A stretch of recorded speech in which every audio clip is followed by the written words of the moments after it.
the Stroh Center in Bowling Green, Ohio. We have a Tuesday night Mid-American Conference versus SEC matchup as the Bowling Green Falcons welcome in the #1 ranked South Carolina Gamecocks. Hello everyone, thank you for joining us alongside Brandon Bosch. I'm Brad Woznicki. For Bowling Green, the month of December has been one top 25 challenge after another. The Falcons began the month at Iowa in front of a crowd of almost 15,000. The Hawkeyes ranked number 4 in the country.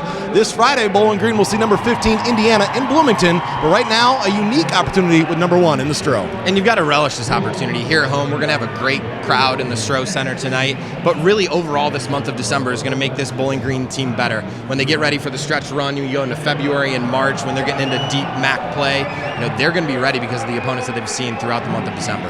And one player that has never backed down for a challenge for Bowling Green is the senior from Cincinnati, Ohio, Lexi Fleming. One of the top defenders in the Mid-American Conference, really put her skills on display in that game against Iowa when she went for 24 points, 7 rebounds, and 3 steals. And beyond being a great defender, she's an extremely dynamic offensive player. She takes great care of the basketball, very unselfish, shoots a high percentage from both 2 and 3, and man, can she attack the rim. For her size, it's very impressive what she's able to do offensively, but tonight is going to be a completely different challenge against the Trees from South Carolina. Size will without a doubt be a factor in this game when you're starting with South Carolina's Camila Cardoza, 6'7" senior, runs the floor very well, averages a double-double, and one of the top shot blockers in the nation. And you love what Cardoza brings to the table.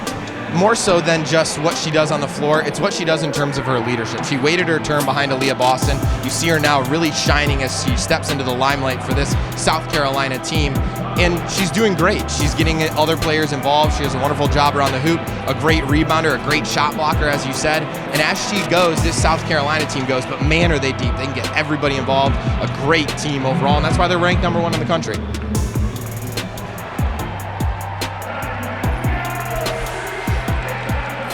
It's time now to take a look at the starting 5. First for South Carolina will be Tahina Paupau, Camila Cardozo, Mylasia Full-Wiley, the 5'10" freshman, Chloe Kitts, 6'2" sophomore, and Bree Hall, excellent outside shooter, the junior, making the return to her home state as she is out of Dayton, Ohio. For the Bowling Green Falcons, playing just their 3rd home game of the season, Falcons will look like this. Amy Velasco, Sophie Zekin making her 2nd consecutive start. Paige Kohler, Olivia Hill, and Lexi Fleming, the 5'5" senior. A mix of experience in that Bowling Green starting lineup, and a starting lineup that has altered a bit as the season has gone along. Bowling Green 2-0 here at home this season will face one of the most familiar faces in women's college basketball, Dawn Staley, 16th season as a head coach. A couple of national titles there in 2017 and 2022. Damage has been done in the NCAA tournament. And now she's going to be facing a familiar face in her former assistant coach, Fred Shamil. And you love what Coach Staley does with her squad. She will play anywhere, anytime, any place. And how awesome is it that she comes back here for Coach Shamil to play his Bowling Green Falcons in his first year as a head coach after all the time he put in to the South Carolina program, the Temple program before that, which Coach Staley, as she was coming up through the ranks in terms of coaching. You gotta love what she's doing with her squad. You gotta love what she does for her staff. A real staple of the game, and then you see there Coach Shamil off to a great start here in his Bowling Green career. Fred Shamil has not only coached with Dawn Staley, he has also coached Dawn Staley. Remember her from her days with the Charlotte Sting in the WNBA. We are ready for the tip-off here inside the Stroh on Bill Frack Court. It'll be Cardozo and Olivia Hill to jump. Got to switch up the sides, get things straightened out from the beginning here. South Carolina has won 22 consecutive road games. Bowling Green's last time out was a win down at Wright State in front of a great crowd there. Opening possession for the Gamecocks. South Carolina, one of the top scoring teams in the nation, averaging better than 90 points a game. Nice high-low action, easy one down low to get it started for Chloe Kitts. And you see right there the unselfishness from Cardozo. Not only is she a great scorer inside, but a wonderful passer. Great hands, as we said in the open. 6th Woman of the Year last year for the nation. Lexi Fleming, dealing with that size, tried the reverse. And back comes Pow Pow. Looking inside immediately for Cardozo, the catch and score. That took about 5 seconds. Yeah, there's not a whole lot you can do. For 6'7", that's about 2 feet away from the block. She found a great spot there. Wonderful pass inside. Easy bucket. Olivia Hill, corner three is good. For Liv Hill, that is a part of her game that she has improved upon throughout her time at Bowling Green. She is now 5 out of 10 from distance this season. And a three at the other end, a quick answer from Bree Hall, one of the players you cannot leave open for South Carolina on the perimeter. You absolutely not, cannot, and she's been coming on as of late, especially from three, but if you're Bowling Green, got to change something up on the defensive end. Way too easy a looks early in this one. And Olivia Hill just earned herself a couple of free throws. That three for Bree Hall, her 17th of the season, shoots it at 38%. And while Olivia Hill steps to the line, the keys for the Falcons. You look at the first one, just survive this first quarter. If you're going to pull an upset, which we've seen in basketball throughout the years, it happens. You're going to have to survive the beginning of this game, and I think defensively, you're going to have to switch it up from what we've seen already. And the second key there, play clean. You can't give up second chance points. You can't get lost defensively. You've got to take care of the basketball. No live ball turnovers. Again, those two keys are going to keep Bowling Green in this game. Get out of this first quarter. Be in the game. See what you can do. Put the pressure on South Carolina. After those two makes, Hill now 9 out of 15 at the charity stripe this season, and a 2-point ball game about a minute and a half in. Hall again, opposite corner this time, and it's South Carolina by 5. A great start for Hall coming back to Ohio, the Huber Heights Wayne product. She's got a large contingent there behind the South Carolina bench cheering her on, and what a start. Bree Hall is one of the reasons why, as Velasco gets a nice basket underneath, Hall is one of the reasons why Dawn Staley, during her time here at South Carolina, is having one of her best three-point shooting teams. They're knocking down about 7 threes a game at 40%. Beyond that, she's a heck of a recruiter, Staley, and who would not want to play for one of the legends in the women's game? Pow Pow got a little bit of space, knocks down the three of her own. That's her 25th, and shooting it at a career best, 51%. She's been just kind of the engine that could for this team. Just a little bit of everything. A solid defender. Great on the offensive end. Again, unselfish. That's a theme for this South Carolina team. Very unselfish. Well, to add to your point, Pow Pow will pick her spots of when she's going to look for her offense and find her teammates. And off the back rim, rebounded by Cardozo. Underneath. Easy transition bucket for Chloe Kitts. South Carolina loves to run the floor, and they have just pushed their lead to 8. With 2.5 minutes gone by, taking us into our first timeout. It's the Gamecocks 15, the Falcons 7 here on ESPN.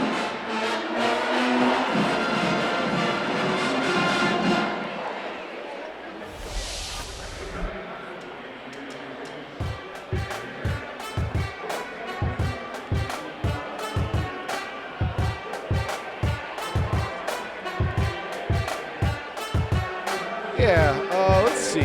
We've done a nice job on everything so far there. Let me go through. I think it was fantastic. It played nicely. Yes. I might actually skip the South Carolina keys. Right. They're shooting 100% from the floor.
South Carolina by 8.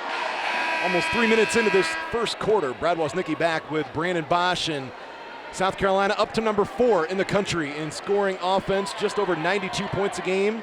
And you can get there when you get the shots that they get. 6 for 6 to start in this game.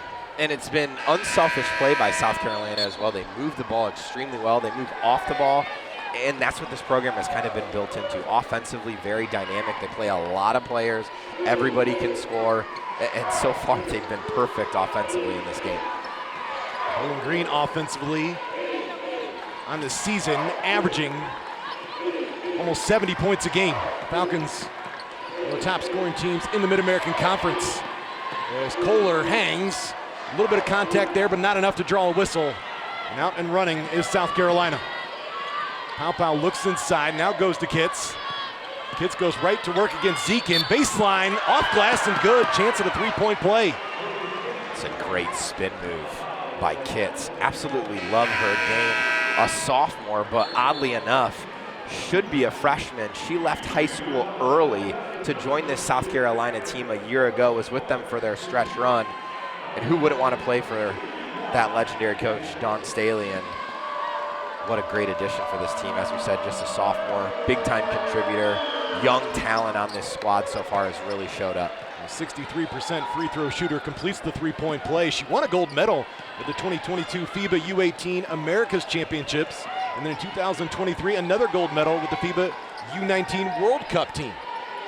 Double-digit lead for the Gamecocks. Bowling Green so far shooting 40% from the field. Here's Paige Kohler, freshman from Olmsted Falls. She's having a great freshman year, but you'd think if Bowling Green wants to get into this one, it's going to have to be through Fleming. To the corner, Hill hit from there before. This time she's blocked as Kitts got her fingertips on it. South Carolina, the top shot blocking team in the country. And they turn the block into a quick three at the other end for Raven Johnson, her 11th triple. Just talk about the unselfishness and the dynamic offense that South Carolina has. Still perfect over halfway through this first quarter. 8 for 8 from the field. And they absolutely blitzed Presbyterian the other night to a 21-point lead after one. And they look well on their way early in this one. Bowling Green desperately needs an answer on the offensive end and on the defensive end. Final score in that Presbyterian game was 99-29. South Carolina just missed, hitting the century mark for the 6th time this season. They put up a season high 114 against number 14 ranked Maryland. As far as ranked opponents, the Gamecocks have also seen number 10 Notre Dame, number 24 UNC, and number 11 Utah. And one team not ranked, but that gave South Carolina one of the biggest challenges so far was Duke when they played at Cameron Indoor. And that was a wonderful game, and you really saw in that one Cardosa on full display. I thought she had a great game in that one. And here's where South Carolina really kills you, is they just walk in 3 more superstars off their bench that are ready to go, and they just come at you in waves. And when you're a team like Bowling Green, that's just so difficult because not only are they bringing skill off the bench, they're bringing size. South Carolina's bench averages 36 points a game.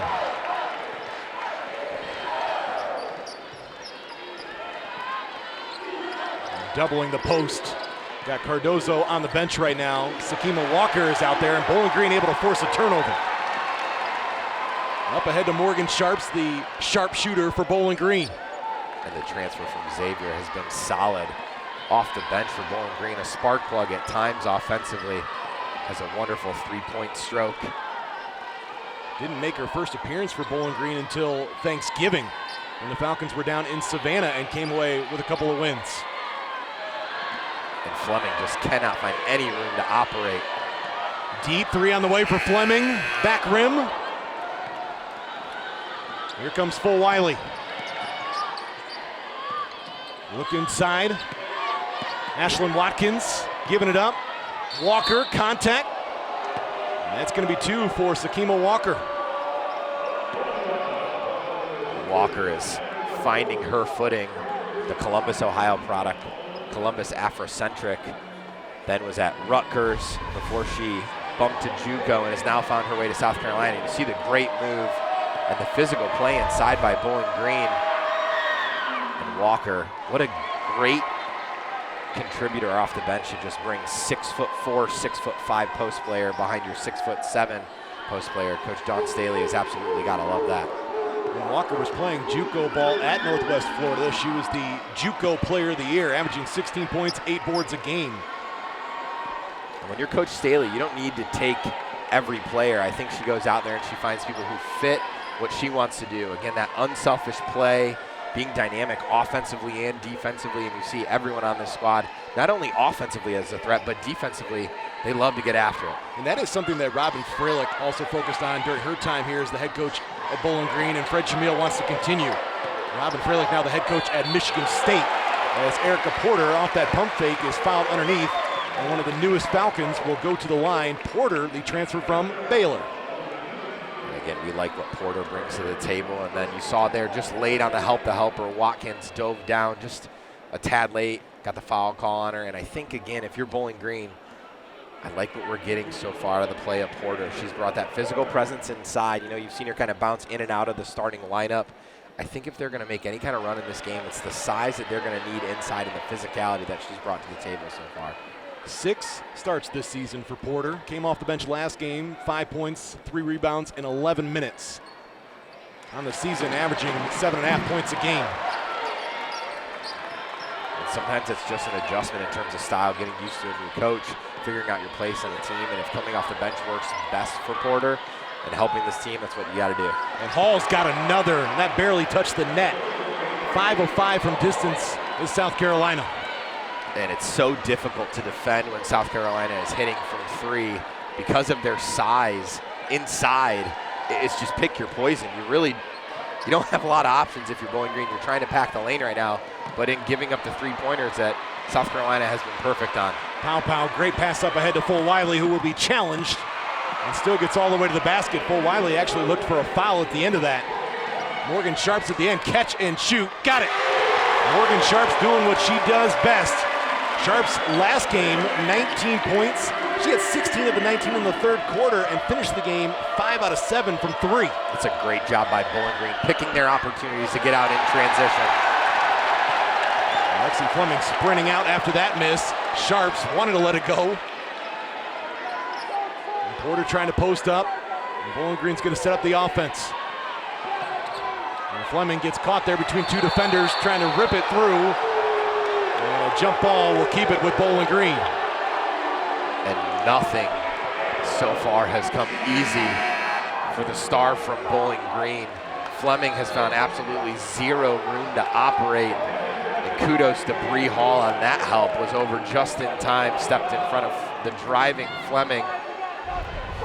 You see here on the replay, ready to take the charge. Definitely had 2 hands on the basketball. Good call by the officials. Tessa Johnson just checked in for South Carolina as Fleming creates the separation, just grazed the front of the iron. Bowling Green's 2 out of 6 beyond the arc. And Fleming is being forced to shoot from nearly what in high school would be the volleyball line because of the length and athleticism of South Carolina.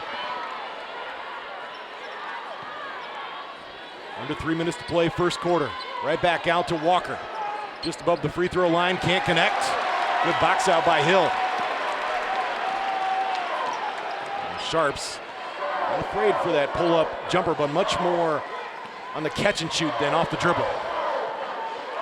He's a star at Newark High School, just outside of Columbus, Ohio. Made a couple trips to the Final Four. Underneath, Sharps to Porter for the high percentage look. You love the dish off by Sharps. Offensive spark plug. We talked about it heading into this. When she comes into the game, sometimes Bowling Green is at their best offensively because they just become more dynamic and more difficult to defend, especially on the perimeter. And you saw the beneficiary there in Porter.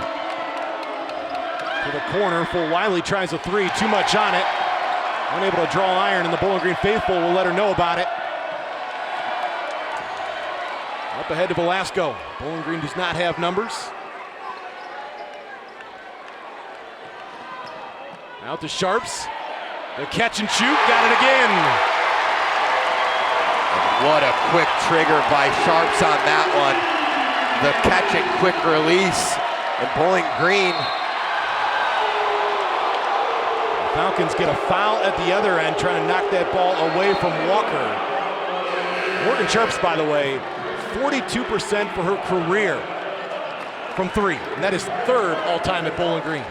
It's really impressive, and again, you love what she brings to the table, and you see here the dish and kick. It's that quick release for me that is just so impressive to be a good shooter, but to be able to get your shot off that quickly against a team like this in South Carolina is going to be absolutely necessary because of the length that they bring to the table. Last season was cut short for Sharps because of an ACL injury, ended up playing in 17 games. As we near a minute, South Carolina trying to keep this double-digit lead. Shot rims out for Full Wiley. South Carolina settling for jump shots here with Kitts on the bench. And Full Wiley bothering Velasco out high. Velasco keeping her dribbled and can't make the connection with Fleming. Bowling Green's second turnover. And you hate to see it because South Carolina with 5 misses in a row now. Coach Staley, little irked, little frustrated so far. Her team got off to a great start, but has struggled in the second half of this quarter with Kitts and Cardoso on the bench. Haven't been able to find that inside presence that they had early in this game. 5'11" senior Jasmine Clerkley just into the ball game for Bowling Green. Tessa Johnson picks up a loose ball. Her pull-up rims off. And we're going back to Bowling Green with 33 seconds left. So you're still going to have a chance here, South Carolina, for the final shot.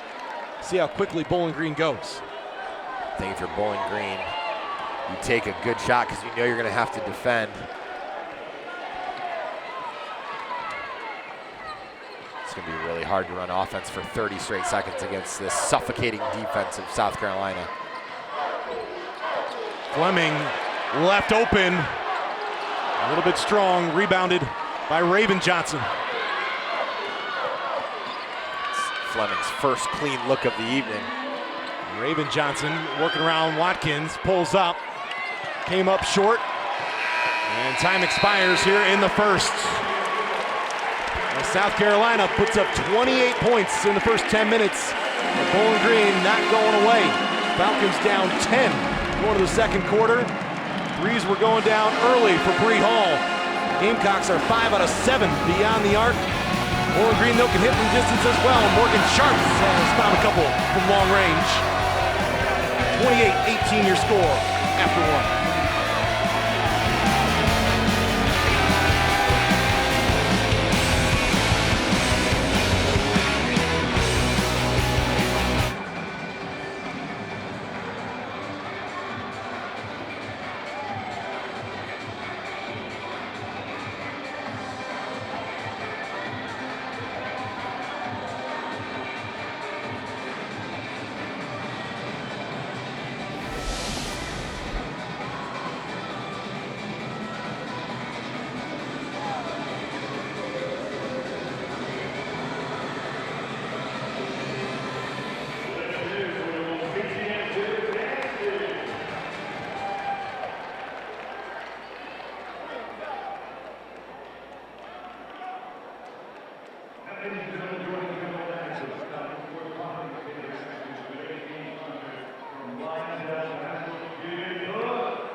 Chloe Kitts off the glass to get things started for South Carolina here in quarter number 2. Kitts with 9 of South Carolina's 30 points.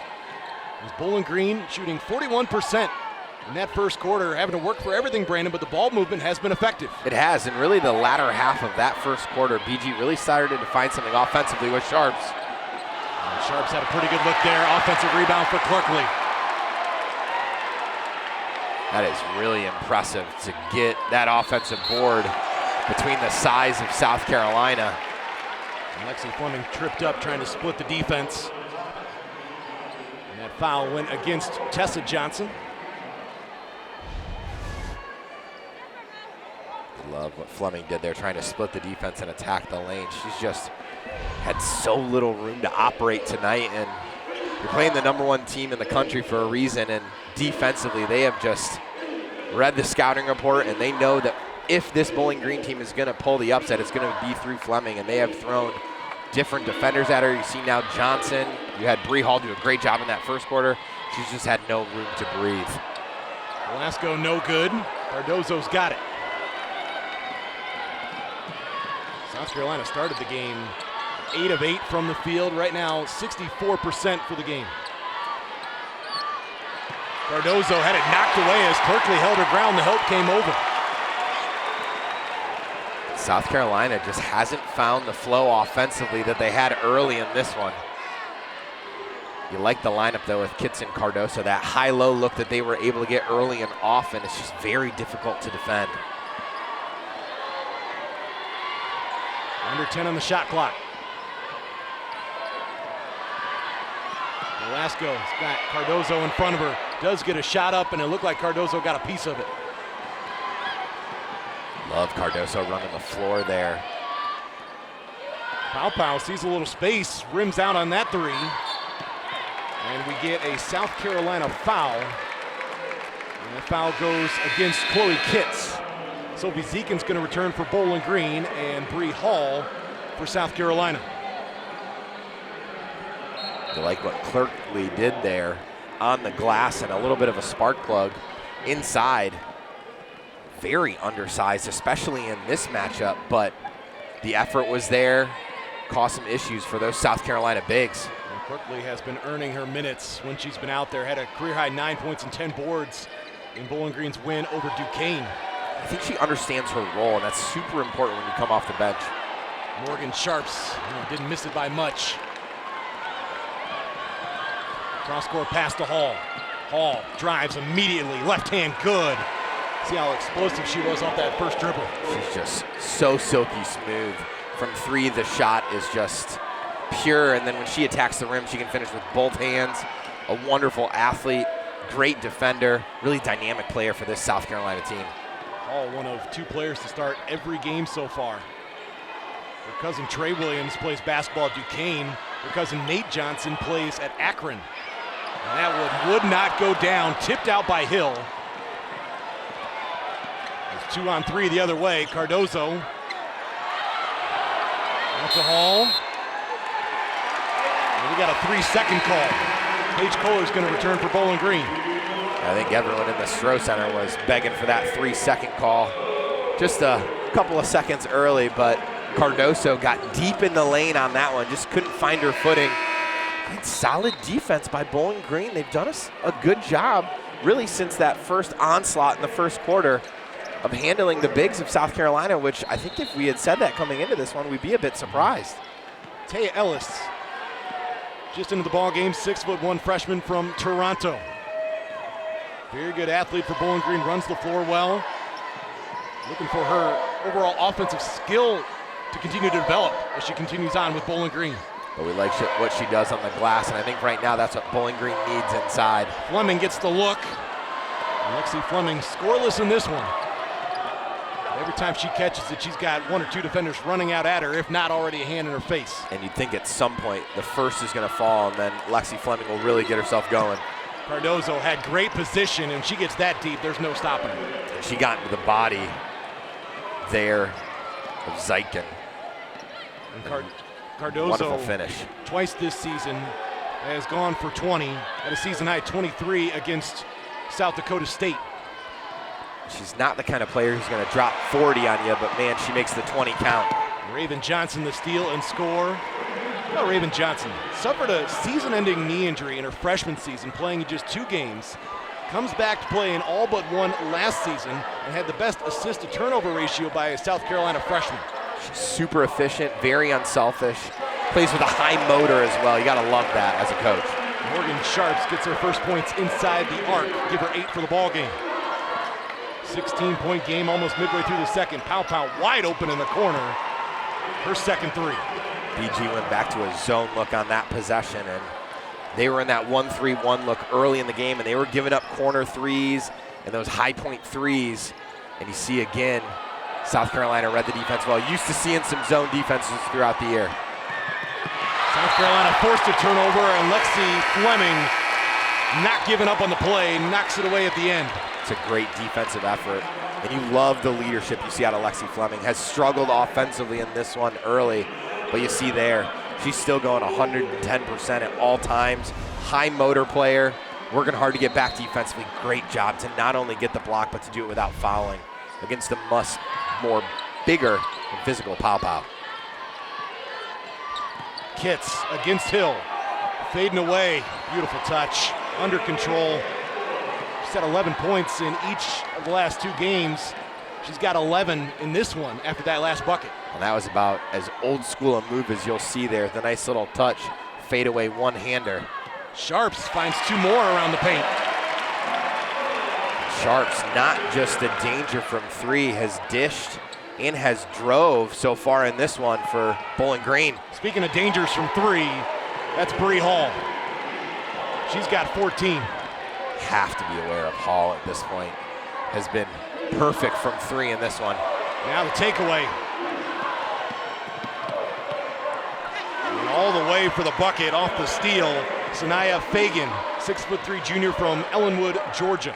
Fagan did a great job of getting into the body of the defender. And Bowling Green gonna catch their breath, call timeout with 4:08 remaining in the second quarter. 46-22 your score.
Top-ranked South Carolina leads Bowling Green 46-22 with 4:08 remaining in the second quarter.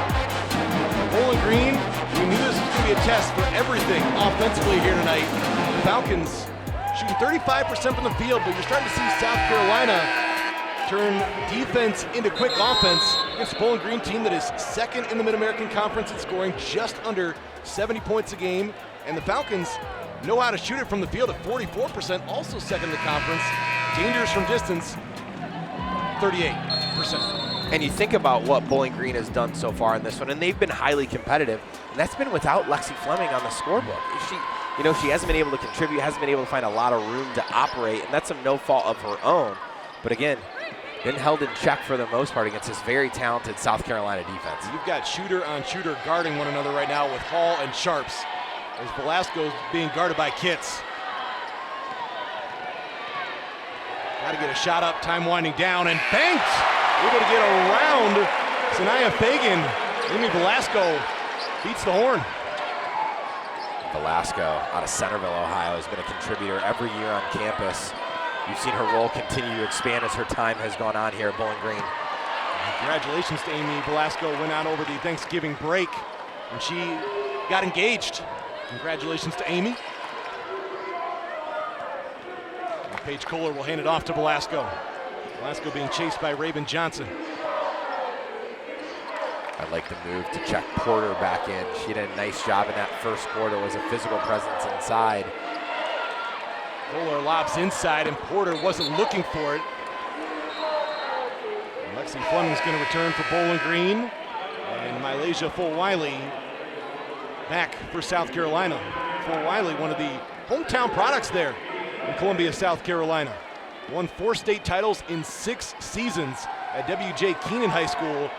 Had over 3,000 career points. And you'd think she's the heir apparent of the future at South Carolina. Zaya Cook moving on to the pro ranks. You'd think she's the next great point guard at South Carolina. She's had a great start to her career. Oh, by the way, Zaya Cook played her high school ball at Rogers, about 20 minutes from Bowling Green. Now a member of the Los Angeles Sparks, playing for head coach Kurt Miller, who we will hear from at halftime. Lexi Fleming along the baseline gets her first bucket. You love how Fleming has just kept herself in this game, has not found a lot of space. Nice little back cut there. Good finish. Ball comes up a little bit short. Porter pulls in the board. Porter in limited minutes has really made her presence be felt. She's going to be a player that's going to continue to work to try and find her way into this offense. And here, Kitts went for the steal, opening up the lane, and a hard foul on Porter. She was knocked down by Fagan. And we know what Porter is capable of. The Baylor transfer, just really looking for some consistency. And like we said, she's kind of been in and out of the lineup. You see there, wonderful job. Kitts got a little aggressive, drove the lane. That looked like a very clean block. Maybe got her on the body just a tad. But if you're Bowling Green right now, an opportunity to cut into that 20-point lead of South Carolina. Well, it hasn't gone quite according to plan. I think you've got to be relatively happy with your leading scorer getting her first bucket with nearly 2 minutes left in the first half of this game. You've been very competitive. You handled the onslaught to start.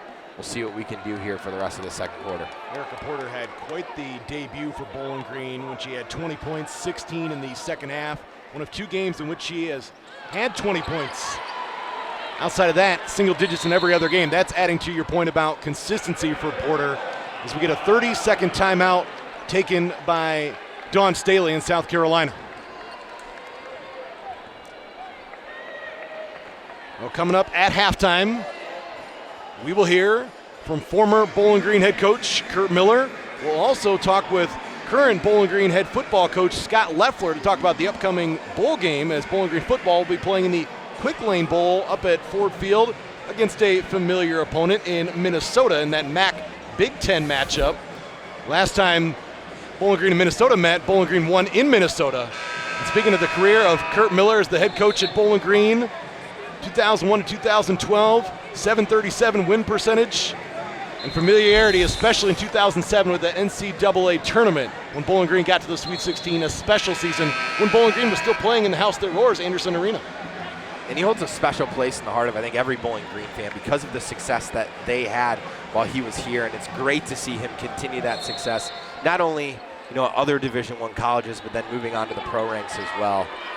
A true spokesman for Bowling Green. Kurt Miller has been the head coach in the WNBA for the Connecticut Sun and now the Los Angeles Sparks.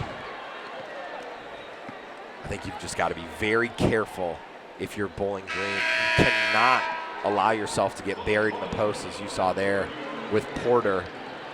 It's just too easy for South Carolina to go up and finish over the top, and you see there a nice pivot move by Watkins, able to finish over the top of Porter, putting her on the bench with a foul. 2022 South Carolina State Gatorade Player of the Year. She's come off the bench in every game, averaging 17 minutes a game. Draining the three, Morgan Sharps, her third. She's got a baker's dozen in this first half. Definitely one of the highlights for Bowling Green has been the offensive play of Sharps. And Brandon, going back to that last three there, she had missed her last few after coming in hot off the bench. Just getting those few buckets in and around the paint, I think, helped her from long range there. Well, beyond that, shooters, and especially shooters of the caliber of Sharps, are always going to feel like the next one's going in, and that's what makes them elite.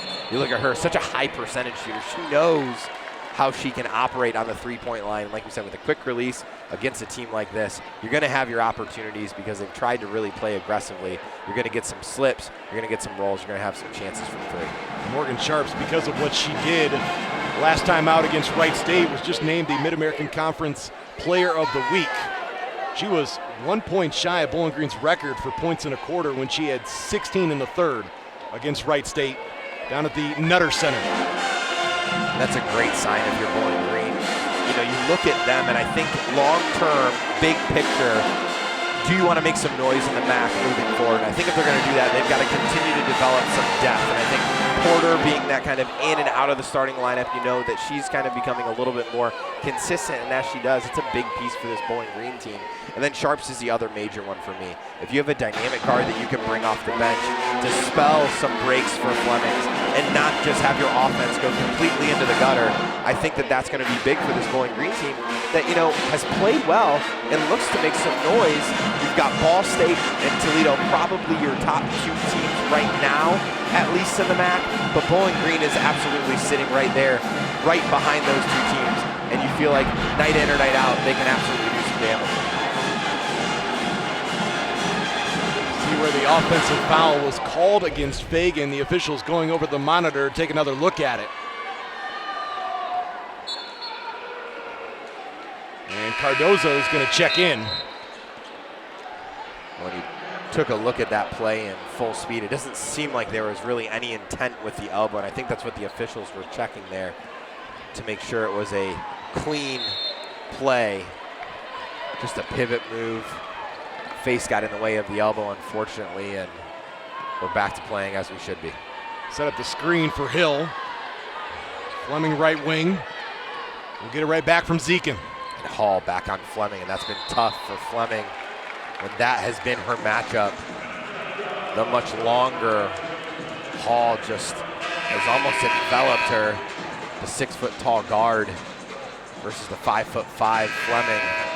It's been a tough go tonight. And then at times you'll see Raven Johnson also on Fleming, and Raven Johnson similar in her style of play to Fleming as far as how she wants to get up right in the jersey, be up in your face, and try and poke the ball free to get some steals. And those are two players that are offensively very dynamic, but they take a lot of pride in what they do on the defensive end, and I think that's really important. And Lexi Fleming, one of the players that Bowling Green wants at the line. You see 3 Falcons in the top 10 in the Mid-American Conference in free throw percentage. Fleming at 84%.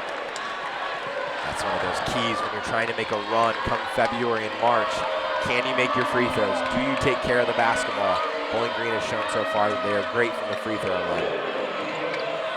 Cardozo was trying to post up. They go over to Pow Pow. She finds Cardozo. Nice look across the paint. Watkins couldn't get it to go.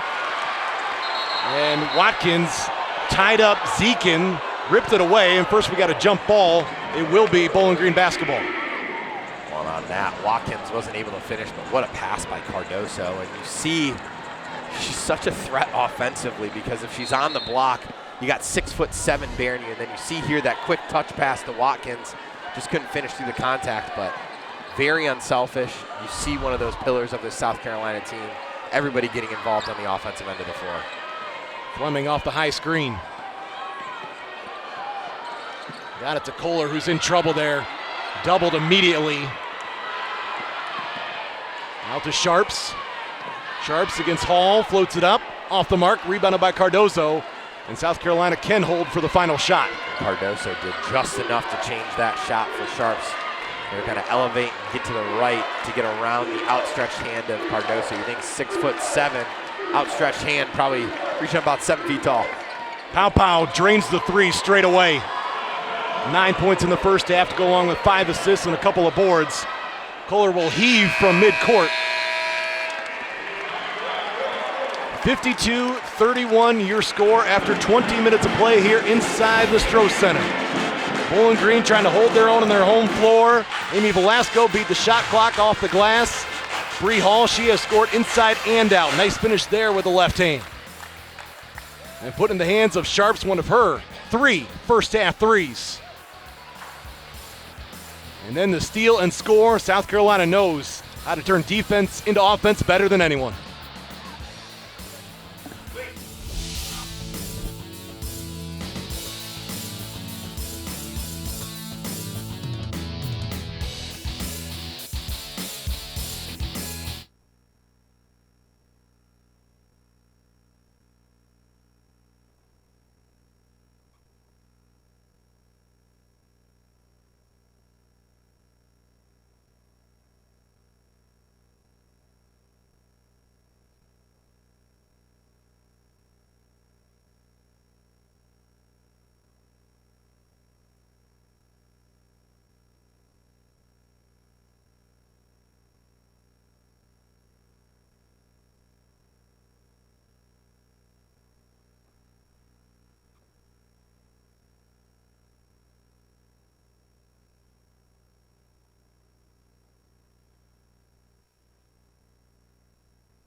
Halftime at the Stroh Center. South Carolina ranked number 1 in the country, leading Bowling Green 52-31 in this SEC versus Mid-American Conference matchup.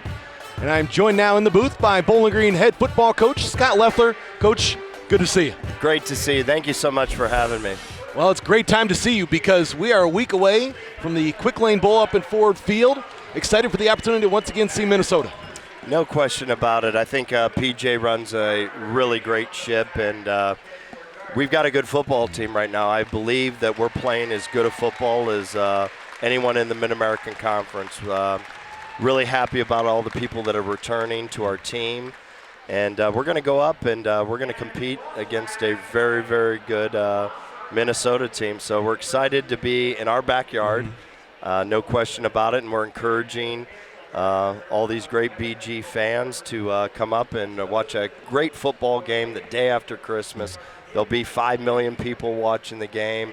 And what an unbelievable opportunity for our players, our staff, the community, and Bowling Green. Just an hour north of us, NFL Stadium there at Ford Field, a place you have been before, right after Christmas. Bring everyone, bring the family. And if I got to ask you this, from the start of the season to now, what are some of the biggest changes you saw in your team to get to this point and have the success that you did? Well, the transfer portal, whenever you have transition of 35 people, 38 people, transitioning into your program, we really found out who we were literally about Michigan game. And then when we played Michigan, we played a great first half. We got hurt, and it really hurt us the next 2 games against Miami and OU, just because we were so beat up. But we really found who we are. We're super now consistent, which I love, and that was the OBJ. And we keep these guys together. I honestly believe, and I'm a person that is super pessimistic. I think we have a chance to win the Mid-American Conference next year. Looking forward to continued success, Coach. You guys do such a great job. I really appreciate you guys. Thank you. Thank you very much. Awesome. Bowling Green head football coach Scott Loeffler, the Quick Lane Bowl, 1 week from today, up at Ford Field in Detroit. Get your tickets now. Bowling Green and Minnesota, a game you do not want to miss, a matchup you want to see again. More to come in our halftime report. 52-31 your score.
Back to halftime here in Bowling Green. South Carolina 52, Bowling Green 31. Joining us now in the booth, former Bowling Green head women's basketball coach Kurt Miller, and now the head coach of the Los Angeles Sparks. Kurt, always good to see you. Brad, great to see you. Brad, such amazing to be back. Well, the last time you were a head coach here was when the Stroh Center opened, going back to 2011.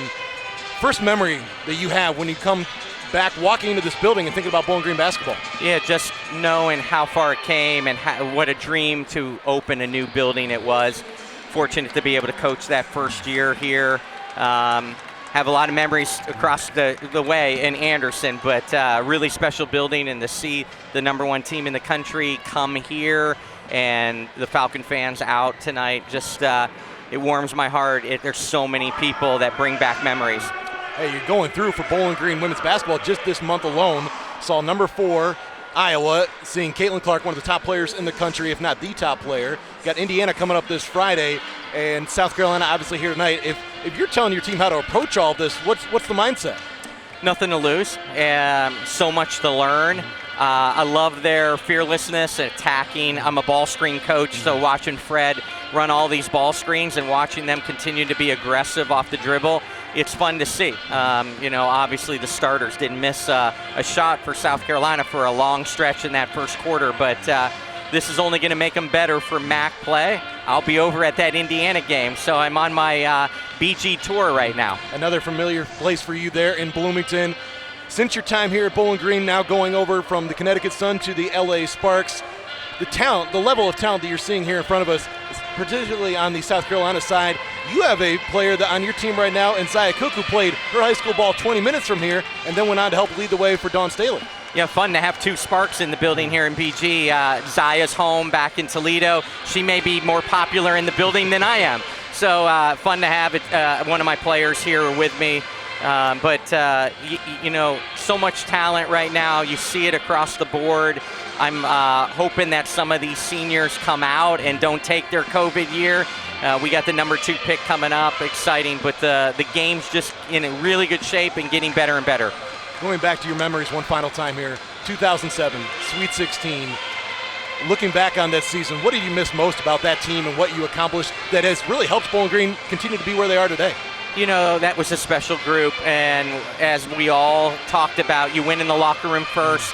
That unit was so tight. It was the definition of a championship locker room. I'm still so close to them. I text them all today saying that I was coming back. I spoke to a bunch of the players. They're still so close. That was such a special unit. I really thought we were going to the Final Four, Brad. I still want that Sweet 16 game over. But what a special year. I'm biased. I still think the best MAC team in the history of the league, and a group that we'll never forget. Well, continued success in the WNBA. Stop by anytime. We love to see you. Great to see you, Brad. Former Bowling Green head women's basketball coach Kurt Miller, now the head coach of the Los Angeles Sparks. We'll be back here in the Stroh Center just a moment on ESPN.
When you're in Bowling Green, if you can't find great pizza, you're in the wrong place because we've got it all over town. Pisanello's, Campus Pollyeyes. Missed the days of having Miles, but that's actually now down in South Carolina, so a bonus for South Carolina fans. I'm a loyalist. I'm all about Pollyeye, so that's my go-to when we're here. All right.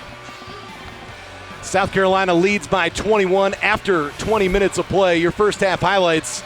South Carolina started 8 for 8 from the field. Watkins got a tough two there to go off the glass. Morgan Sharp's immediate impact off the bench. Absolutely, and if Bowling Green offensively has really gone through Morgan Sharp, as Lexi Fleming has really not been able to find her footing, and that's to no fault of her own, because defensively you can tell South Carolina has really keyed in on her and not making anything easy.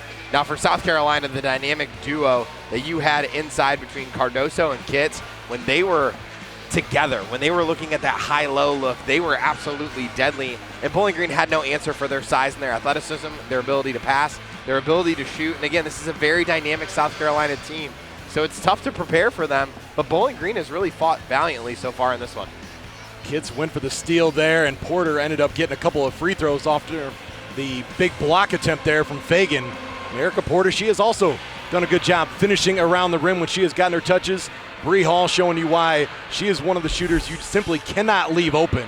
Taking us into our first half numbers, South Carolina shooting 64% from the field, and for Bowling Green to shoot 41%, that is very good for the Falcons, considering South Carolina on the season leads the country in opponent field goal percentage at 28%. And you look deeper into the stats, and I think if you're Bowling Green, the fact that you have not given up any second chance point opportunities is absolutely huge against the much bigger South Carolina. I look at this and you say, South Carolina, #1 team in the country, they're going to be difficult to beat when they're not shooting well, but when they are shooting as well as they have so far in this one, it's going to be doggone near impossible. Those are your first half highlights and stats, and we are moments away from getting the third quarter underway here inside the Stroh Center.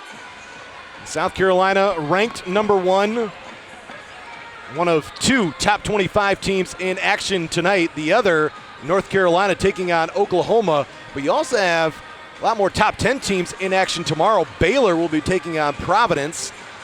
LSU will take on Coppin State. Then you've got North Carolina State taking on Old Dominion, and Texas will also be in action. You saw there in those rankings, Iowa, the team that knocked South Carolina out of the Final Four last year en route to their NCAA Finals appearance. You also saw LSU, the defending national champions, and who you think would be the biggest foe within the SEC for these Gamecocks. Bowling Green did see Iowa at Iowa on December 2nd. It was a 30-point win for the Hawkeyes. Caitlin Clark, will she be in the WNBA next year? Right now, Indiana as the #1 pick in the WNBA draft. They had Aaliyah Boston be their host for the WNBA draft, and she brought home #1. And you think whoever gets Caitlin Clark is getting such a dynamic playmaker and an absolute scoring phenom. And 1 to start this third quarter. Cardozo going to go right to work.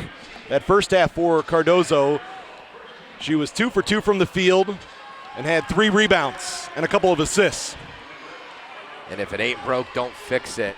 You saw that high-low look there from Kitts to Cardoso, and regardless of who's high and who's low, South Carolina has just been absolutely deadly in that setup against Bowling Green's zone defensive looks. Just really no answer inside.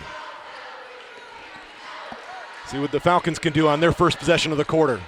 Kohler hasn't had a lot of looks. Velasco 6 points in the first half. Hands it off to Kohler. And it's tipped and stolen by Raven Johnson, and Kohler able to win it back.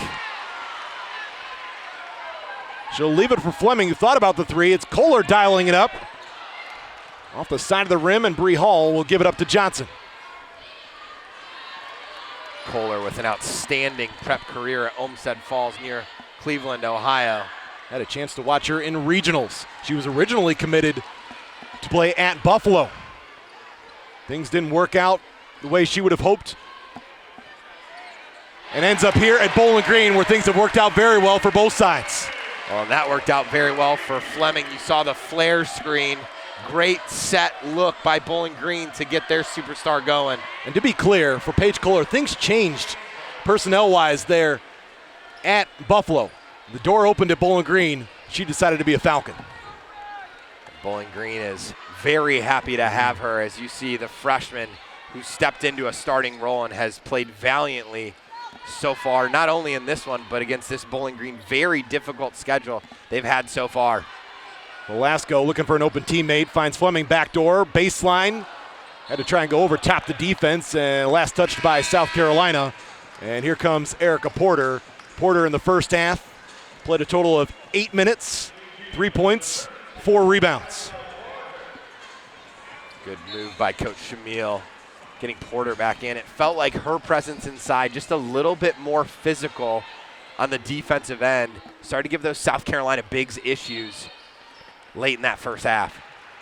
And Fleming bumped by Hall along the baseline. It's a little bit of a ticky-tack foul there along the baseline.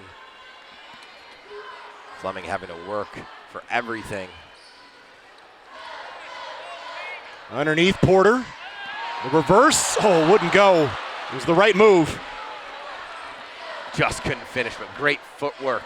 Cardozo runs the floor, gets caught too far underneath, and stepped out of bounds.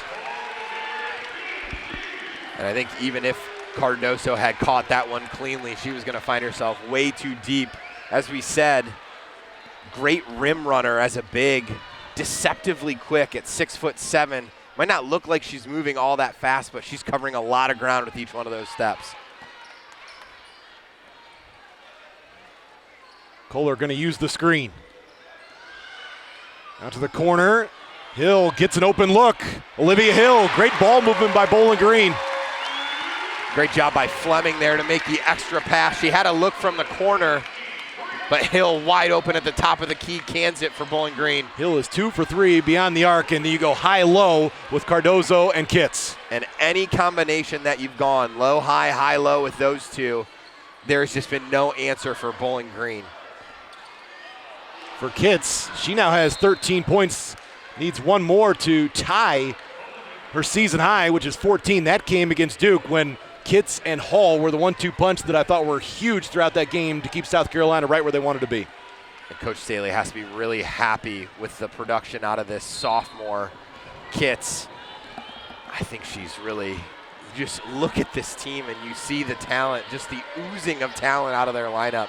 You think who's the next big superstar they have, and Kitts might be the one. Smart cut to the basket, layup for Kitts, and now a season high 15. And they're just so unselfish. It makes them so difficult to defend.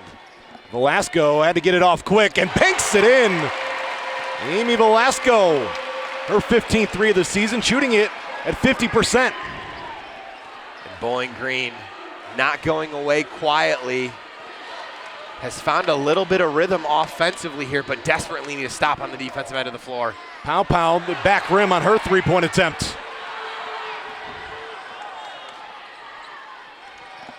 Kohler got the screen. Over to Fleming. Fleming bounce pass to Velasco. Pushed it a little too much. Just the sheer size of South Carolina is changing shots and changing driving lanes for Bowling Green, making it difficult to get anything going at the basket. That was a bunny that Cardozo missed. 4 minutes into this third quarter. 61-40 your score. There's a 21-point lead for South Carolina at the half.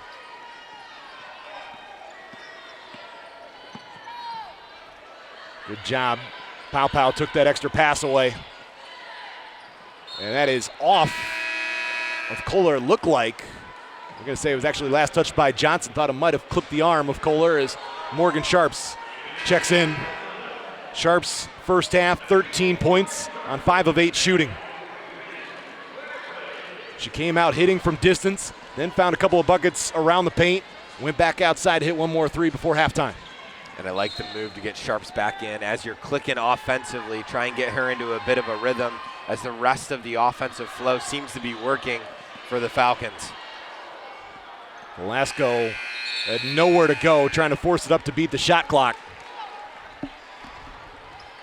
Saw there the defense by Wiley, as you said, the Columbia, South Carolina product.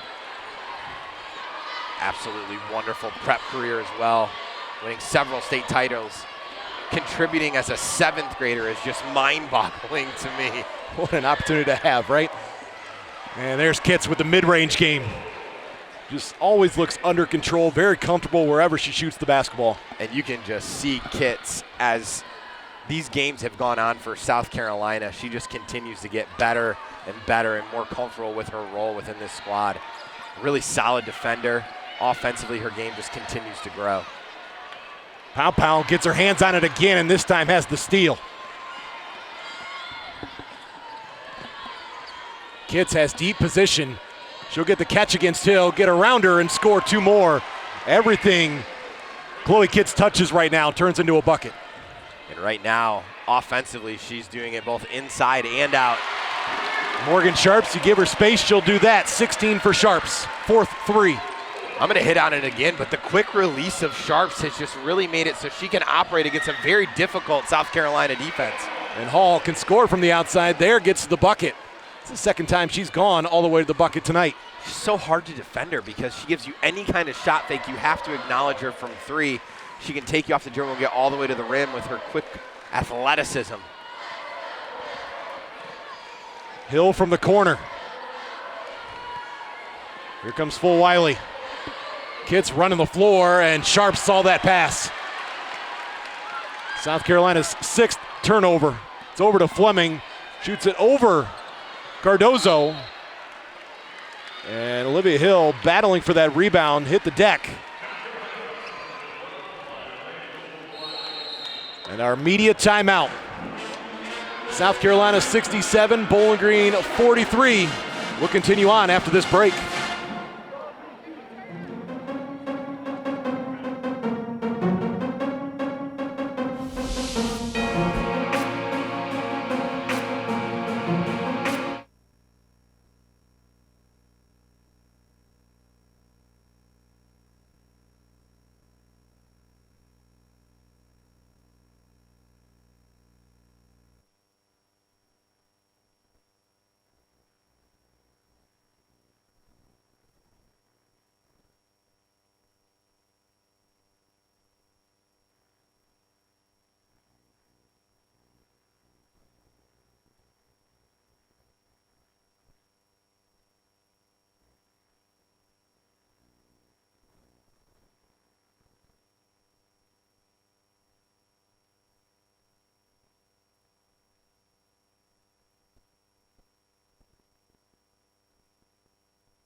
Well, last year at this time, they were coaching together. Now head coaches for their respective programs. Dawn Staley, South Carolina, Fred Shamil, Bowling Green. Those two have spent a lot of time together over the last decade plus. You see that there, and Staley went on to go into the stands and say hello to Coach Shamil's entire family, and you gotta love the reunion, and really you gotta love what Coach Staley has done coming here to Bowling Green, playing her former assistant coach's team, bringing this great crowd here tonight to the Stroh Center. It's been a wonderful show. Great for both these squads. You said it earlier, and it's worth saying again. Dawn Staley will play anyone, anywhere, anytime. And that's why her team year in and year out is in the conversation for the national title. Velasco trying to find some space up high. They get it over to Sharps. Ball knocked away from Fleming. Full Wiley right up on her. And a little too much there from Full Wiley. That is going to be her second. And you almost feel bad for Fleming at this point. South Carolina has just sent defenders at her in waves, and it's been Johnson, it's been Full Wiley, it's been Hall, and she's just had tough sledding all night long. Runner no good for Sharps. Here's Full Wiley the other way. Attacks the basket, gets it to roll. Malaysia Full Wiley now has 4 points. Fleming, high arcing three to get it over top of Fagan, who was running out at her, and the ball ends up in the hands of Sharps. Leads Bowling Green with 19. You can't lose her offensively for Bowling Green. She's been the most consistent answer in this ball game. You just see her confidence continuing to grow. Layup for Ashlyn Watkins. You know, doesn't matter who it is right now. That high-low look that South Carolina has gone to, simple offensively, but they've just been so efficient out of it. They've been getting whatever they want. Full Wiley again bodied up Fleming, no whistle that time. Bowling Green has hit 9 threes in the ballgame, 9 out of 22. Velasco, left hand, got it up. Watkins the board. Here's Full Wiley the other way. She's got Fleming in front of her. Got all the way to the basket, couldn't finish it. The follow, and it's going to be an and one. Sanaya Fagan stayed with it, and the junior has a chance at a three-point play. And you see there the flex motion from Pow Pow on the bench, and I think this one comes down to something very simple. South Carolina is very big, and they are a problem inside, and you've seen it really throughout this one. Points in the paint heavily favoring the Gamecocks, and they've at times been very efficient from three, but they're at their most deadly when they get the ball inside. They go through those talented bigs, those dynamic bigs, great athletes on the perimeter as well to surround them. And again, just a talented bunch, the #1 team in the country for a reason.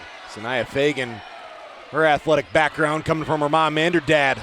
Mom Sherry played basketball at Washington, dad Charles at Morgan State. Sharps just sees a little bit of space, but is well off the mark with that one, and Porter able to gather. She'll go right to work, and Erica Porter couldn't get it to go with the left hand. Another really great move by Porter, just not able to capitalize. Now Fagan will face up against Hill. Her baseline jumper, no good. Full Wiley comes in for the rebound. She just flat out wanted that one more. And now Tessa Johnson will give South Carolina another chance on this possession as we are inside a minute remaining in the quarter. Full Wiley had a quiet first half, but has started to make her presence known in this third quarter for South Carolina. Watkins right into the body of Hill, and it's an offensive foul. It's number 2 on Ashlyn Watkins. Coach Staley did not like the call. She's smirking a little bit about that one afterwards, still shaking her head like, are you kidding me? And that was one of those 50-50 ones. I think the official probably saw the shoulder drop. That's going to be a tough call either way. Tighter ball game, that argument would still be going on. Well, and she might continue to let the official hear because, as we've said, she's had quite the go so far offensively for her team. It looked like a good take there by Watkins. Yeah, she had a good case. Porter underneath. Had 3-4 defenders there, and South Carolina wanted to walk as she stepped through the defense. Erica Porter a chance to add to her 3 points tonight to go along with 6 rebounds. Porter not a very good free throw shooter on the season coming in. She was just 5 of 15 entering this ball game. In the first half, she was 1 for 4. But you got to like what you've gotten out of Porter if you're Coach Shamil. Coming off the bench tonight, as you said, has kind of been in and out of that starting lineup.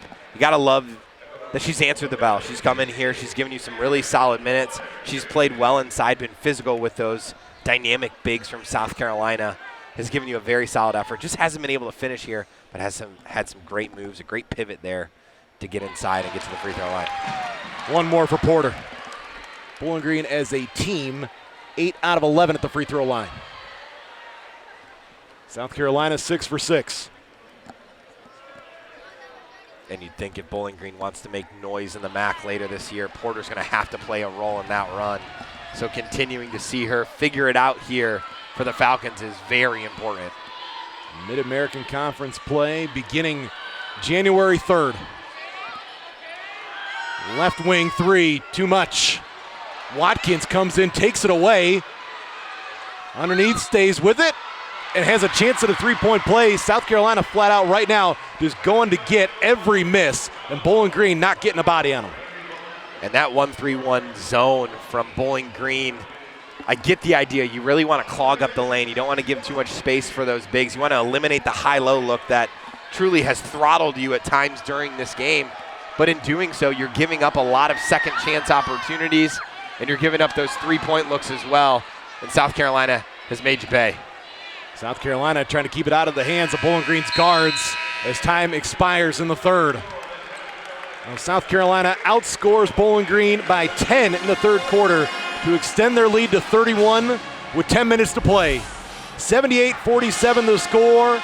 Number 1 in the country. Looking to stay perfect and move to 11-0. Falcons, one more quarter to battle.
Fourth quarter underway here in Bowling Green. Brad Woznicki alongside Brandon Bosch. Thank you for joining us on your Tuesday evening as Bowling Green hosts the number 1 team in the country, South Carolina. And full Wiley, full speed the other way. Great transition offense.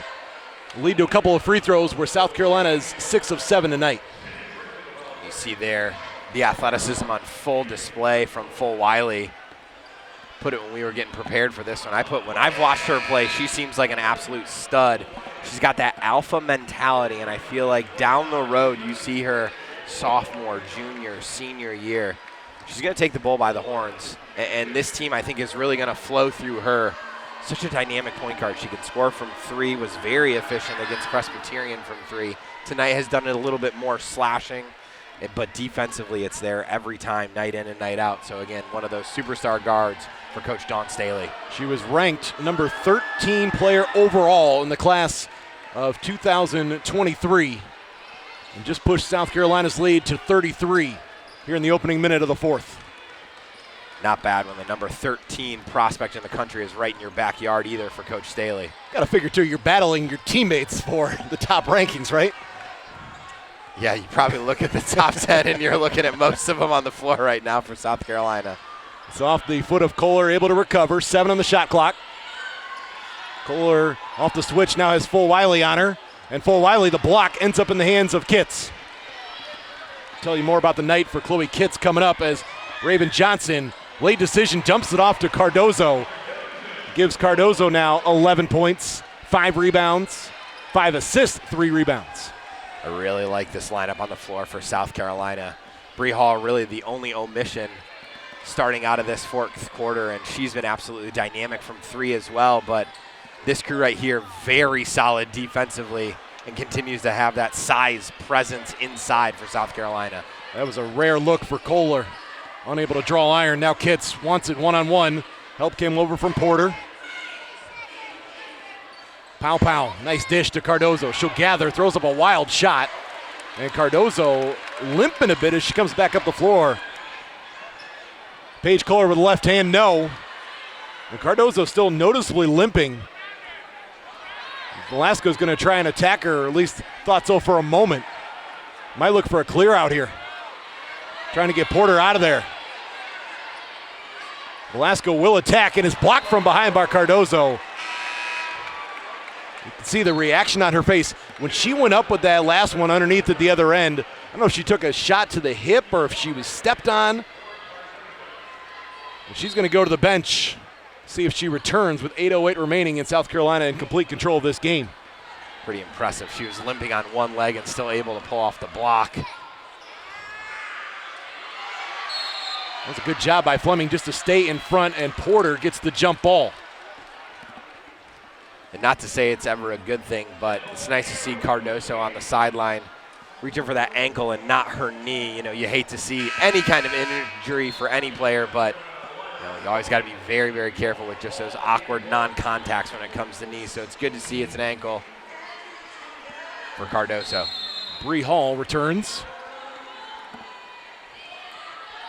This is Pow, the Oregon transfer with it. She was all Pac-12 honors all 3 seasons at Oregon, and Chloe Kitts just continues to be Chloe Kitts. Matches her jersey number with that jumper right there.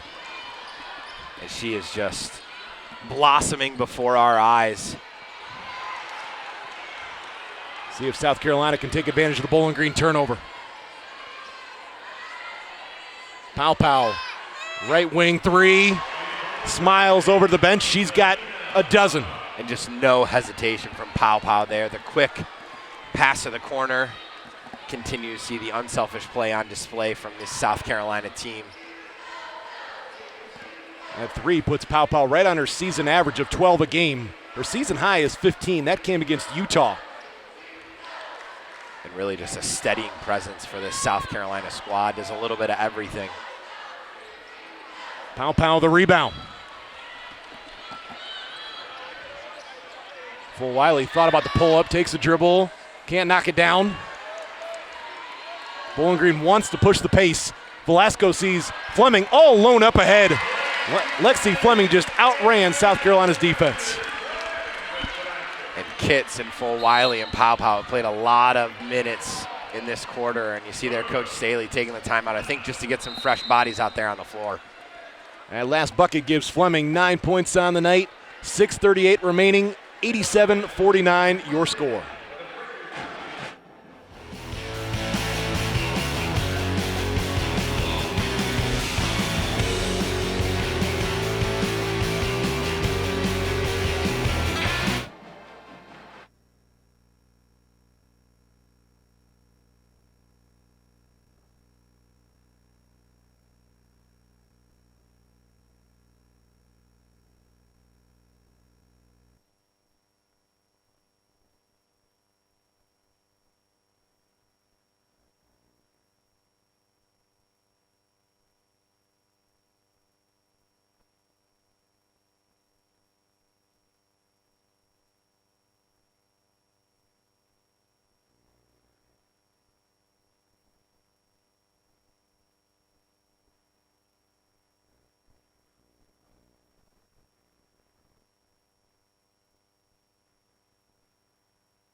Well, Chloe Kitts tonight has had herself a night.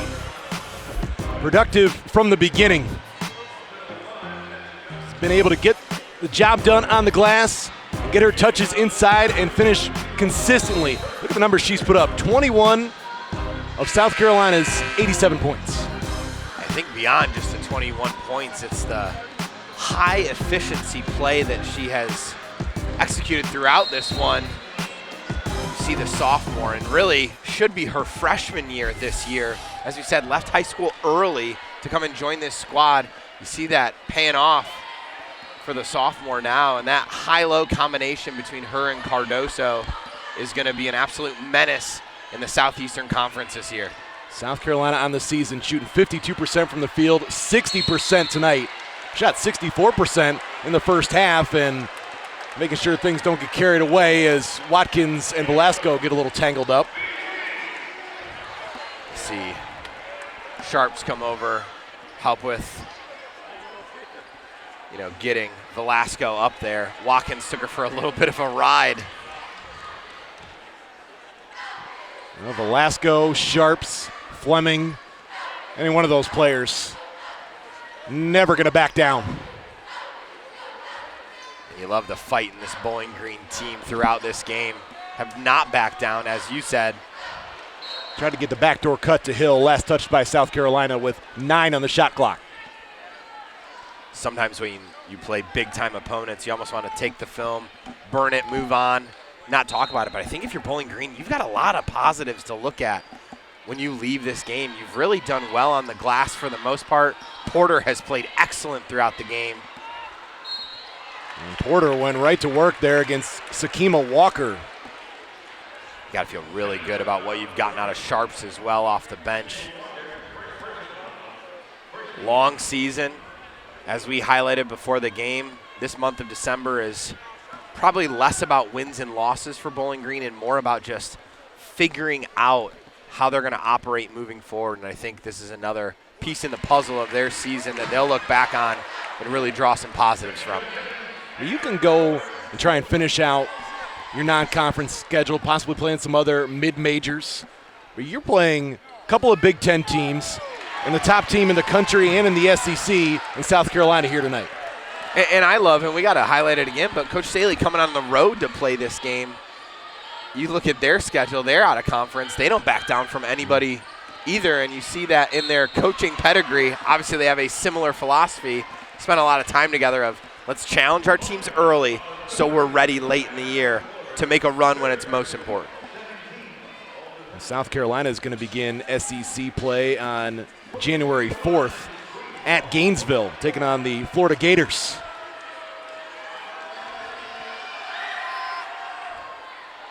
Off the back rim on the first for Bree Hall, who was 11 of 13 from the free throw line coming in here. Did not attempt a free throw in the first half, but she is an improved free throw shooter overall.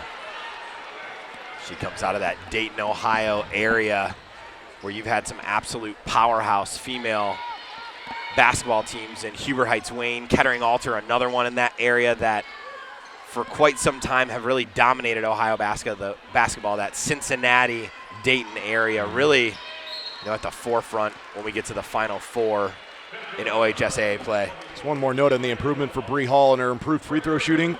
Last 2 seasons, 63 and 61%. Coming in here, 84%. Which is very odd for such a high percentage three-point shooter. Sometimes it's just the form, it's the distance, it's just trying to get down, into a system that works for you. And obviously she's feeling much more comfortable with what her routine is at the free throw line this year. Sharps out to Hill. Bowling Green bench thought she might let it go. And instead it's thrown into the Bowling Green bench. Nice catch there by J.C. Tubergen.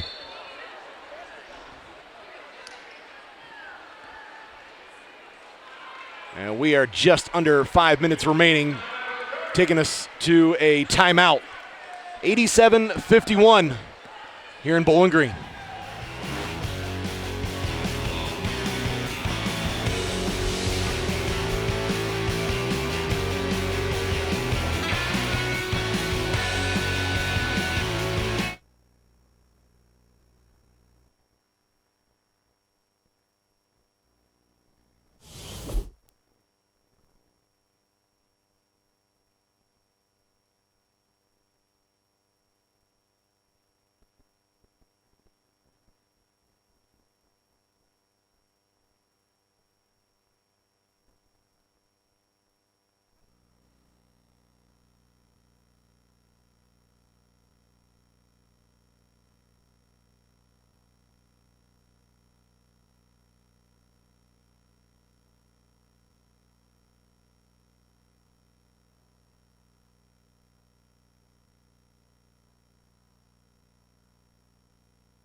Well, next up for South Carolina, they're at East Carolina. They're in Greenville, North Carolina. Take on Florida to start SEC play on January 4th. Then Mississippi State at Missouri, Kentucky.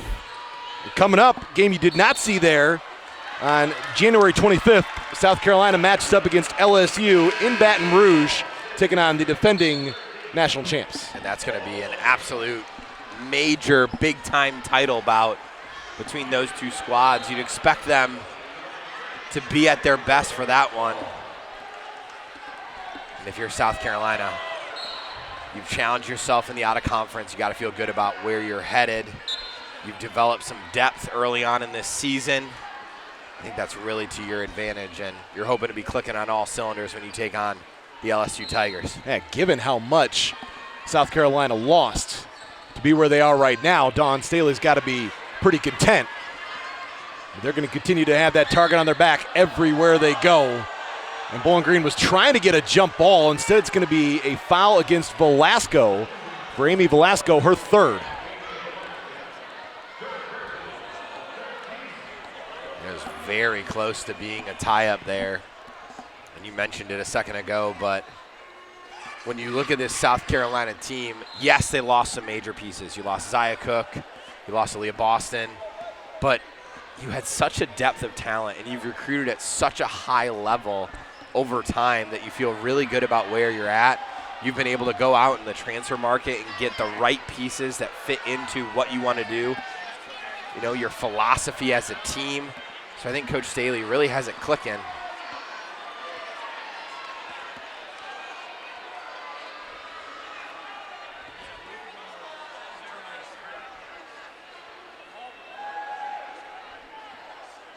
I think everyone's a tad confused here. Off the baseline inbounds to Tessa Johnson.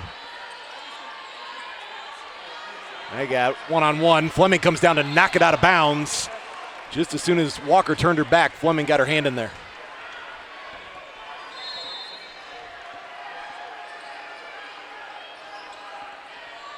Johnson baseline catch and shoot. Tessa Johnson, 2023 McDonald's All-American, is the state of Minnesota Gatorade Player of the Year. It's nice when you can bring a McDonald's All-American off your bench as your 10th or 11th woman, sorry. And she will continue to be one of those players that I think, like Full Wiley, will have a bigger role as she continues on. Morgan Sharps, 22 points on the night. Sharps has got to feel great after this game against the top team in the country. She's really put on a show. Quieting the crowd, Ashlyn Watkins.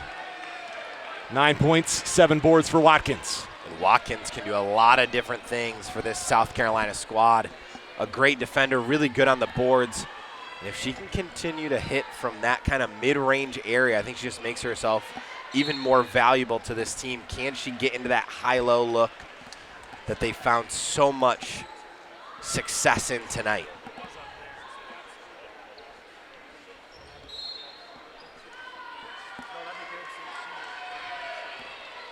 Into Hill, keeps it out of the hands of Watkins. 8 on the shot clock for Velasco. Corner for Sharps, can she stay hot? Yes, 25 for Sharps. And for Morgan Sharps, she's now 1 point shy of her career high. She had 26 against Southern Indiana. Off the miss for Walker, here come the Falcons. Just over 3 to play. And Sharps finds Porter. Got Watkins on her back. The pump fake and the reverse finish. Nice moves, Erica Porter. That's really good footwork by Porter, getting Watkins in the air and a finish. And you see this Bowling Green team, you know they're down 30 plus, they continue to play with great heart and effort. Steal by Fleming. Fleming's gonna leave it. It's Velasco getting the look. And Fleming hustles down the loose basketball. 2.5 to play. And Fleming desperately looking for Sharps. Knows that she's been the hot hand. There is Sharps. Too strong on that 3. Kicked away. And Fleming knocks it away. Diving on it, Velasco. Look at this effort from Bowling Green. Scoreboard doesn't matter. Falcons playing to the end. Much to the delight of the Falcon faithful. We'll look at this effort again. Fleming knocked it away first. Tipped it. Velasco dives for it.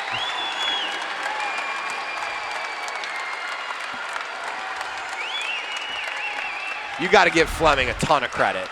She's had a tough night offensively, and again, a lot of that has to do with the South Carolina defense and how they've really pinpointed her as the linchpin of this Bowling Green offense. Sharps has stepped up, but to see that effort late in this game when it really probably hasn't gone exactly how you drew it up for Fleming, you got to love it, and that's a sign of a leader, and that's a sign of someone that you can depend on night in and night out. While we got a moment, we can look ahead for Bowling Green with 2:06 remaining. South Carolina 91, Bowling Green 59. The Falcons head to Bloomington this Friday. Big Ten MAC matchup, then conference play at Central Michigan up in Mount Pleasant to start before getting the MAC home opener against Western Michigan on January 6th. Eastern Michigan to follow, and then a matchup that I think a lot of people have circled on their calendars, especially if you're a Bowling Green fan, when they're at Muncie to take on Ball State. Former Bowling Green Falcon Nyla Hampton, now part of that Ball State program, will be facing her former teammates. That's a big-time matchup, and you'd think both teams know that that's one of the key games in the MAC this year. Getting all the way to the rack, Lexi Fleming has 11 on the night, 3 assists, 7 rebounds, and a timeout for a substitution. Going to bring in Full Wiley. And Dawn Staley wants to keep the action going. Officials recognize. The ball will be inbounded back into play here in a moment. And Coach Staley was none too happy with the defensive jaw on that possession, displaying her frustration in a variety of ways.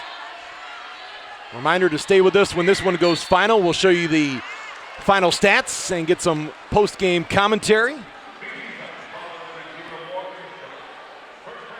I love it, though. You see how hard Bowling Green is playing right to the end, and you see Coach Staley, and that's why she's one of the best in the business. She's coaching this thing like it's the NCAA championship. You see there, she's holding her players accountable, even late in a game like this where they're up 30 points. And that's why people love playing for her. That's why you love going there, because not only does she take your talent and elevate it, but she's going to hold you accountable and make you better.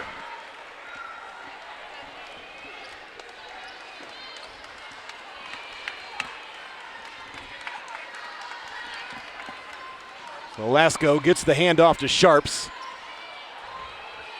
Now Porter facing up against Walker, will hand it off to Sharps. Sharps trying to get to the basket. Couldn't lay it up and in. And Full Wiley lobs it in. And Walker never really established position there. Felt like Full Wiley just kind of forced the issue to her early. I feel like Full Wiley knew exactly where she wanted to go, like you said. Just never really had a target for where she could get the ball to Walker. And Bowling Green's going to bring in 5 new bodies. Clerkley in, Tubergen in, McGuff, Zekin, and Paige Kohler, and the 5 going out for Bowling Green get a nice hand. As we near 1 minute to play. And in a 32-point game, you'll love to see most of this crowd has stayed till the end, cheering their Falcons on in a valiant effort. Well, about 4,000 in attendance here tonight. Taking you back a little bit to last year when Bowling Green women's basketball made it all the way to the Fab Four in the WNIT. Falcons had a chance to host against Columbia. Columbia coming out on top in front of a great crowd. As it rolls off, McGuff a good box out. Kieran McGuff out of Bishop Watterson High School. Her father, Kevin McGuff, head coach for Ohio State women's basketball.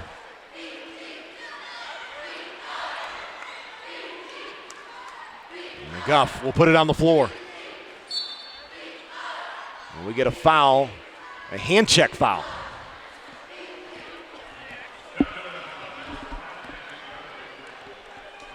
Talk about McGuff, another one of those talented freshmen. Her and Kohler have really made their presence felt so far on campus here in Bowling Green. We think that's a solid core to build around in the future for the Falcons. See if Bowling Green can get one more good possession here before this one's over.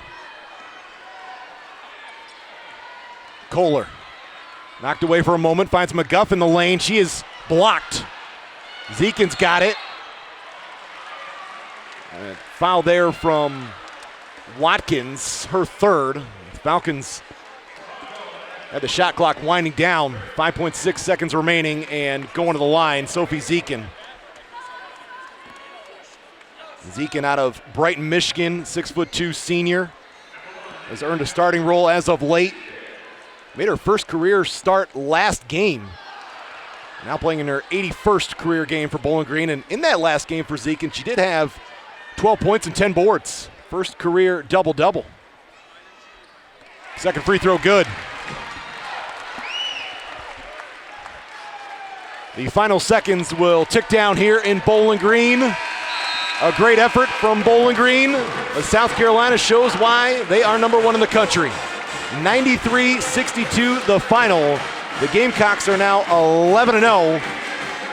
Bowling Green will drop to 6-3. Falcons' first loss here at home and just their third home game of the season.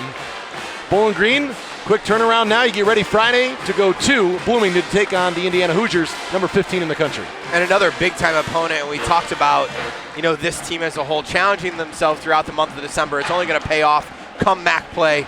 Again, you've got a lot of positives to take out of this one against the number one team in the country. And Fred Shamil, some nice moments there with familiar faces. His former team coming here to the Stroh Center tonight. No matter the outcome of this game benefits both sides. It does, and you see a lot of players there that are very excited to see Coach, and probably a lot of kids he recruited to South Carolina. You would think they're happy for him, happy for his opportunity here at Bowling Green. He's had quite the start to his coaching career here in Bowling Green. Got to be excited for the future. Again, a solid effort from the Falcons tonight. I'm sure Dawn Staley in South Carolina will keep an eye on Bowling Green and how Fred Shamil does in his first season in the Mid-American Conference.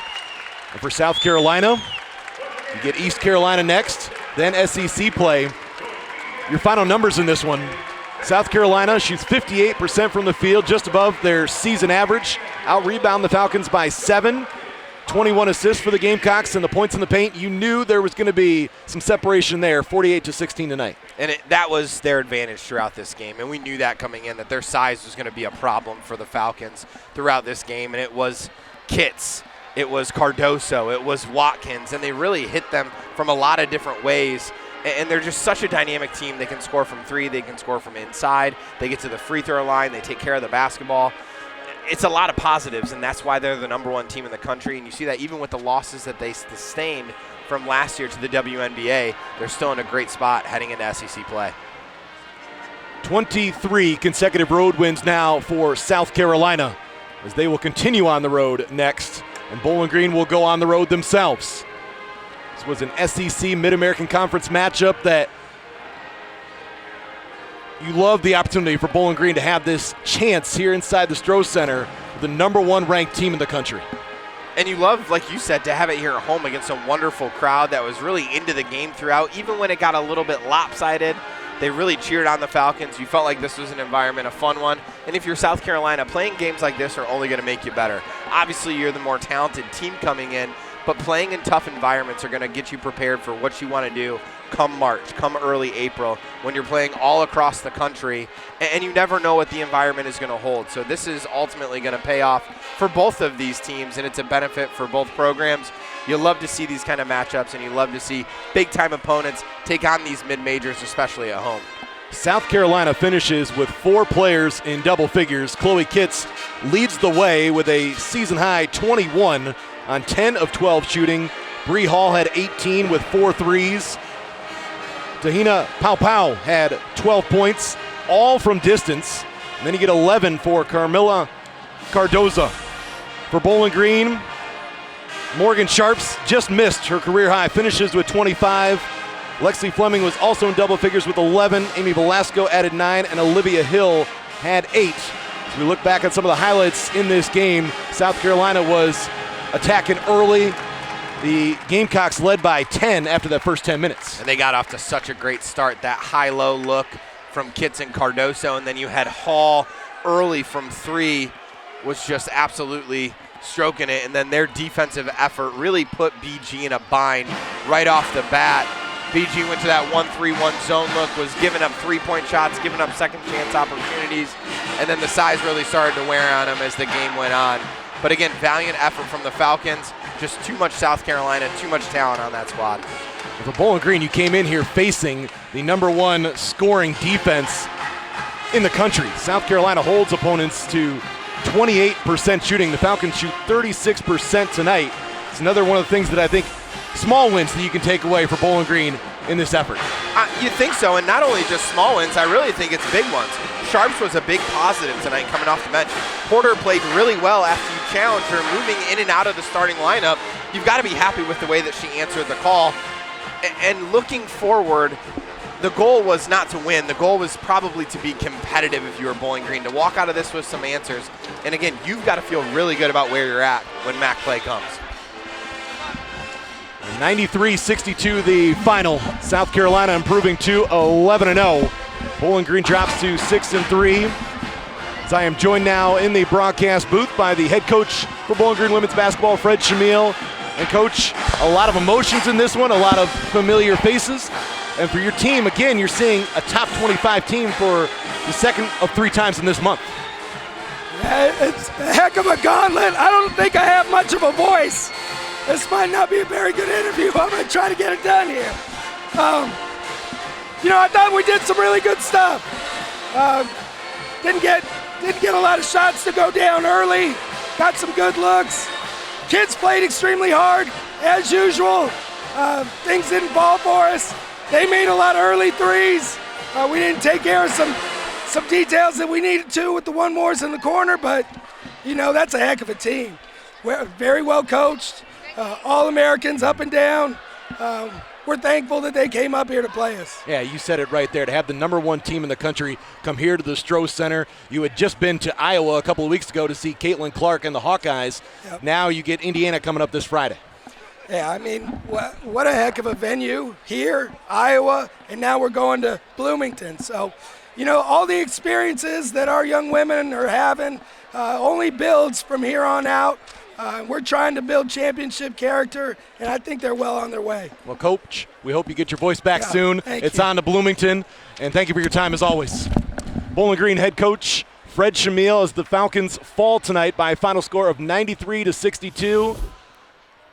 South Carolina, #1 in the country, improves to 11-0. That is going to do it for our broadcasts. Want to remind everyone, tonight's game can only be seen on ESPN. For my partner, Brandon Bosch, our director, Brandon Walters, I'm Brad Woznicki. Thank everyone for your time. Thank you for joining us on your Tuesday evening for this Mid-American Conference SEC matchup. South Carolina remains unbeaten.